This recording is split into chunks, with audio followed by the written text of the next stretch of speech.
Picture the scene. Night. A massive bonfire casting ominous, dancing shadows against the walls of a structure built entirely from, let's just say, very grim materials. In the center of this madness stands Ralph Fiennes, the legendary British actor. He is dressed in rags, his face twisted in agony, and he is dancing. He is putting on a full-blown pyrotechnic show, performing Iron Maiden's The Number of the Beast before a crowd of fanatics who believe they are standing before Satan himself. It is a moment of pure cinematic insanity, unmistakably Danny Boyle. It calls back to the franchise's best moments, the stark contrast between high culture and absolute barbarism. But while music in these films used to accompany death, here it becomes a tool for a strange, twisted form of communication. If I had told you a year ago that this would be the pivotal scene in the sequel to a legendary horror franchise, you would have laughed. But now that we've all seen 28 years later The Bone Temple, nobody feels like laughing. We just want to sit in silence and process what we witnessed. Because as wild as it sounds, this scene and what follows it holds the key to the most shocking twist in the history of post-apocalyptic cinema. We used to think we knew the rules of this universe. We knew one bite and there is no turning back. We knew there is no cure. We knew the only way out is to run or pull the trigger. But the movie that just hit theaters has told us everything you believed for the last 28 years was a lie. The creatures we feared are no longer those mindless monsters, and the hero whose return we've waited a quarter of a century for is likely to become the one who tries to destroy humanity's last hope. You are watching Second Take. Buckle up. Today, we are going to deconstruct the ending of The Bone Temple, dive deep into the psychology of the virus, and understand why Jim is destined to become the villain in the trilogy's finale. Let's start with the film's biggest shock, Samson. That same alpha we've been watching since last year. In the old Danny Boyle canon, Samson would have just been a final threat, the fastest, strongest adversary, a sort of biological tank to be destroyed in the climax. But the Bone Temple did something unthinkable with him, completely deconstructing the image of the enemy. The arc between Dr. Kelson and Samson is the heart and soul of this movie. We saw Kelson not trying to destroy him, but making contact. We saw Samson's aggression subside, saw him start bringing the doctor his gruesome but strangely touching offerings. This was already the behavior not of a virus, but of a primitive mind attempting to build a social bond. But then came the scene that forever divided the franchise's history into before and after. Kelson administers a cocktail of special drugs to Samson, and Samson speaks. He doesn't make terrifying noises, he speaks coherently. Memories of his childhood return to him. Did you realize the magnitude of this narrative shift right there in the theater? Think about the medical and philosophical implications. For 28 years, we looked at the infected as biomass, as a natural disaster like a flood or a fire. The science of this world told us the virus burns out the personality, but Kelson proves the opposite. The personality isn't destroyed, it is suppressed. The human is still in there. Inside everyone who has succumbed to the virus hides a living mind locked in an endless nightmare of chemical adrenaline. It resembles a terrifying form of locked-in syndrome, where the patient is forced to commit horrific acts while screaming for help inside their own head. They are not lost forever. They are sick, and most importantly, they are curable. This discovery instantly transforms the genre from survival horror into high antique tragedy. If they can be brought back, if they can be awakened, then every action taken by survivors against them over the years takes on a completely different tragic meaning. It isn't just self-defense, it is a tragic mistake.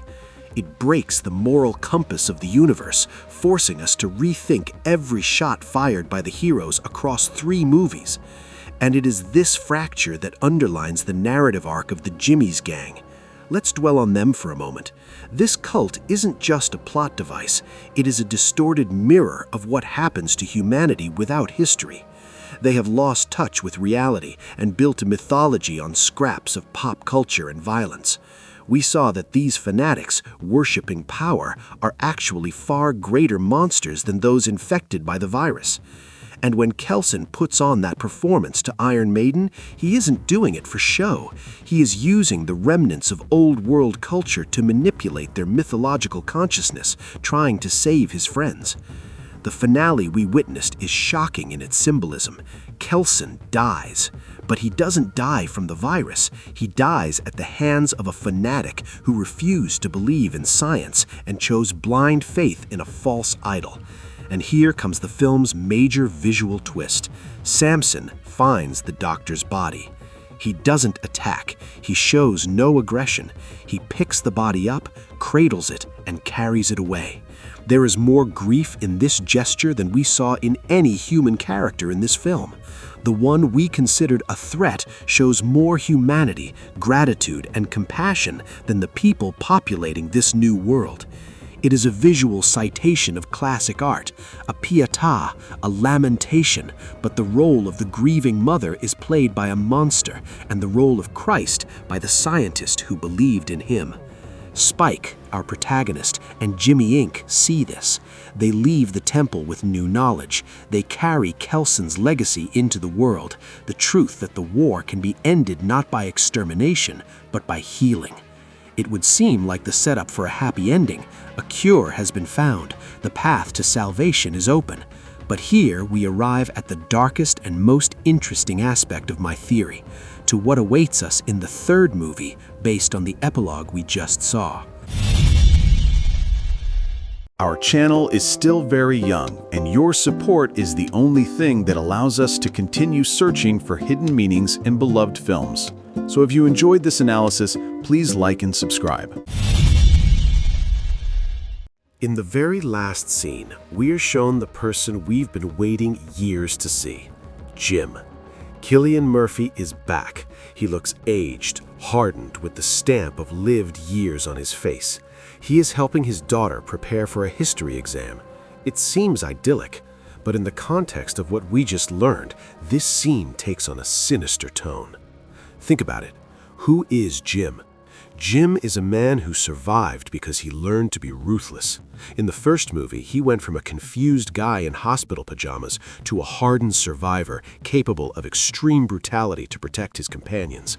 His entire life experience, his entire trauma, is built on the axiom, the infected are the end. They cannot be pitied. The threat must be eliminated instantly. His entire psyche rests on this foundation. And now, imagine the conflict of the upcoming third movie. Spike and Jimmy Inc. will come to Jim. They will tell him about Kelson, about Samson, about the chance for a cure, that memory and sanity can be restored to them.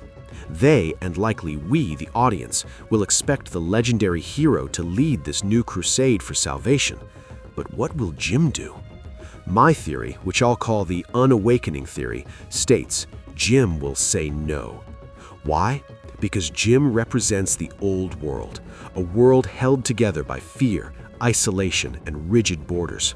For Jim to admit that everyone he defended himself against all these years were people who could have been saved, that means destroying his own psyche.